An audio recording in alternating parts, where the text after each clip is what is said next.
அனைவருக்கும் வணக்கம். நீங்க எல்லாரும் மனநலத்துடனும் உடல் நலத்துடனும் நிம்மதியாக இருப்பீங்கன்னு நம்புகிறேன். இப்போதான் நம்ம காணொலியை முதல் முறையாக பார்க்குறீங்கன்னா சப்ஸ்கிரைப் பண்ணிக்கோங்க. வாங்க இன்றைக்கான மனதை வலிமையாக்கும் வரிகளை பார்க்கலாம். நமது வாழ்க்கை என்பது ஒரு நீண்ட பயணம். இந்த பயணத்தில் சந்தோஷமும் சோகமும் இணைந்து நடக்கின்றன. நாம் சந்திக்கும் மனிதர்கள் ஒவ்வொருவரும் எப்பொழுதும் எப்படி நடந்து கொள்வார்கள் என்பதில் உறுதி இல்லை.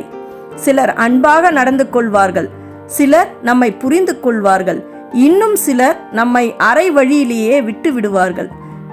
இந்த உலகத்தில் எல்லோருக்கும் நம்மை பிடிக்க வேண்டிய கட்டாயம் எதுவும் இல்லை. அதனால் கண்டவர்களுக்காக உன் கண்ணீரை வீணாக்காதே. மனிதர்களின் இயல்பு. யார் உண்மையானவர்கள்? வாழ்க்கையில் நாம் சந்திக்கிற ஒவ்வொருவரும் நமக்காக இருப்பதில்லை. சிலர் நம்மை நேசிப்பார்கள், சிலர் நம்மை வெறுப்பார்கள்.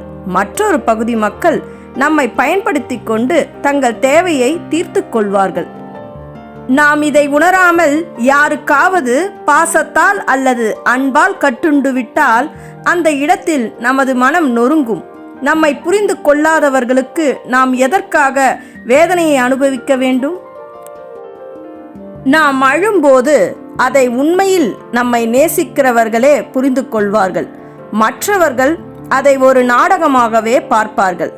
அவர்கள் மனதில் நம்மை எதிர்த்த விதமாக ஏதாவது எண்ணங்கள் இருந்தால் நாம் அழுதாலும் வருத்தப்பட்டாலும் அவர்கள் அதிலிருந்து ஒரு இன்பம் பெறலாம்.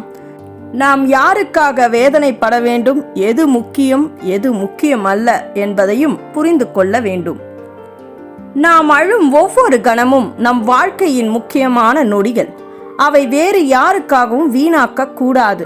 ஒரு சிலர் நம்மை வஞ்சிக்கலாம், நம்மை பயன்படுத்தலாம், நம்மை விட்டுவிடலாம். ஆனால் அவர்கள் எதற்காக நம்மை விட்டு செல்கிறார்கள் என்பதை பற்றியே நாம் அதிகம் யோசித்தால் நாம் முன்னேற முடியாது. ஒரு பெரிய மரம் இளமையாக இருக்கும்போது பலரும் அதன் நிழலில் அமர்வார்கள். ஆனால் அது ஒரு நாளில் வேரோடு சாய்ந்தால் அதற்குள் இருந்த பறவைகள், மிருகங்கள் அனைத்தும் அதை விட்டு ஓடிவிடும். மனித வாழ்க்கையும் அதே போலத்தான். நாம் வளர்ந்து கொண்டிருக்கும் போது நம்மை சுற்றி பலர் இருப்பார்கள். ஆனால் நம்மால் ஏதாவது தவறாக நடந்துவிட்டால் அல்லது நாம் வீழ்ந்து விட்டால் அத்தனை பேரும் நம்மை விட்டு விடுவார்கள். உன்னை உண்மையாக நேசிப்பவர்கள் உன் வாழ்க்கையில் எந்நேரமும் துணையாக இருப்பவர்கள். அவர்கள் பெற்றோர்கள், நிஜமான நண்பர்கள், உறவினர்கள். அவர்கள் உன் மகிழ்ச்சியிலும் துக்கத்திலும் உன்னுடன் இருப்பார்கள். உன் கண்ணீரை யார் புரிந்து கொள்கிறார்கள் என்பதை கவனித்து பாருங்கள். அவர்கள் உண்மையானவர்கள். நாம் யாருக்காக அழுகின்றோம் என்பதை ஒரு முறையாவது யோசிக்க வேண்டும். நாம் காதலிக்கின்ற நபருக்காக அழுகிறோமா? ஒரு நண்பனின் நம்பிக்கை துரோகத்தால் துன்பப்படுகிறோமா? அல்லது குடும்பத்தில் ஏற்பட்ட சிக்கல்களால் வருந்துகிறோமா? இதில் ஏதாவது ஒரு காரணத்திற்காகத்தான் நாம் துக்கப்படலாம். ஆனால் அதில் யாருக்காக நாம் கண்ணீர் செலுத்துகிறோம் என்பது தான் முக்கியம். உன்னை நேசிப்பவர்களை நேசி. உன்னை புரிந்து கொள்ளும் சில பேர்தான் உன் வாழ்க்கையில் இருப்பார்கள். அவர்களுக்காக உன் பாசத்தையும் நேரத்தையும் செலுத்து. சில நேரங்களில் நாம் எதிர்பாராத சூழ்நிலைகளை சந்திக்க நேரிடும். ஆனால் அதற்காக அழுவதில் எந்த பயனும் இல்லை. அதற்கு பதிலாக எந்த பிரச்சனையும் எப்படி சமாளிக்கலாம் என்பதை கவனிக்க வேண்டும். மற்றவர்களின் வாழ்க்கையுடன் உன்னுடைய வாழ்க்கையை ஒப்பிடும்போது அது இன்னும் வேதனையை கொடுக்கும். ஒவ்வொருவருக்கும் வாழ்க்கை ஒரு தனித்துவமானது. வாழ்க்கை ஒரு முறை மட்டுமே கிடைக்கிறது. உன் ஒவ்வொரு பிழைக்கும் ஒரு பாடம் இருக்கிறது. அதிலிருந்து கற்றுக்கொண்டு மீண்டும் எழுந்து வர வேண்டும். எதுவாக இருந்தாலும் மனநலம் மிகவும் முக்கியம். உன்னோடு இருப்பவர்களால் உனக்கு மன உளைச்சல் ஏற்பட்டால் அவர்களை விட்டு விலகிச் செல்லவும் பயப்பட வேண்டாம். நீ அழுதால் உண்மையான அன்பு செலுத்துபவர்கள் மனமுடைந்து விடுவார்கள். மற்றவர்கள் உன் கண்ணீரை மகிழ்ச்சியாக பார்ப்பார்கள். யாருக்காக அழ வேண்டும் என்பதை நல்லா யோசி. காயங்களை தந்து சென்றவர்களுக்கு உன் கண்ணீரை காட்டாதே. காரணம், அவர்களுக்கு அதில் எந்த பயனும் இல்லை.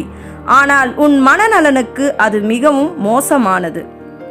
மற்றவர்கள் உன் உணர்வுகளை மதிக்காவிட்டால் அவர்களுக்காக அழுவது எதற்காக?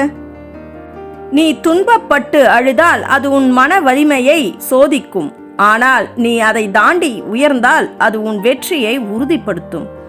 உன்னை விலக்கி விட்டவர்களை நினைத்து அழுவது முடிந்த கதையை திரும்ப படிப்பதற்கு சமமாகும். முன்னேறு, புதியதொரு பக்கம் தொடங்கு. அன்பை உணர்ந்தவர்களுக்காக உன் நேரத்தையும் சிரிப்பையும் செலுத்து. உன்னை வஞ்சித்தவர்களுக்காக உன் கண்ணீரை வீணாக்காதே. உன் வாழ்க்கையின் முக்கியமான நபர் நீயே.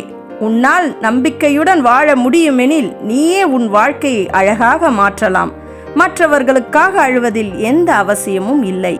நீ வாழும் வாழ்க்கை நீண்ட பயணம். அந்த பயணத்தில் சிலர் வருவார்கள், சிலர் போவார்கள். யாரும் நிரந்தரம் அல்ல. ஆனால் நீ உன் கண்ணீரை யாருக்காக செலுத்துகிறாய் என்பதில் கவனமாக இருக்க வேண்டும். உன்னை உண்மையாக நேசிப்பவர்களுக்காக உன் நேரத்தையும் உணர்வுகளையும் செலுத்து. கண்டவர்களுக்காக உன் கண்ணீரை வீணாக்காதே. ஏனெனில் உன் கண்ணீருக்கு ஒரு மதிப்புள்ளது. அந்த மதிப்பை உணர்பவர்கள் மட்டுமே அதை அருமையாக கருதுவார்கள். யாரும் உன் வாழ்க்கையை நிறைவு செய்ய வரமாட்டார்கள். நீயே உன் வாழ்க்கையின் ஹீரோ. பயணத்தை சந்தோஷமாக நீயே தொடர வேண்டும். இந்த காணொளி உங்கள் மனதிற்கு நல்லதொரு மாற்றத்தை ஏற்படுத்தியிருக்கும் என்று நம்புகிறேன். இந்த காணொளி பற்றிய உங்கள் கருத்துக்களை கமெண்டில் தெரியப்படுத்தலாம். மீண்டும் உங்களை அடுத்த பதிவில் மனதை வலிமையாக்கும் வரிகளோடு சந்திக்கிறேன். நன்றி, வணக்கம்.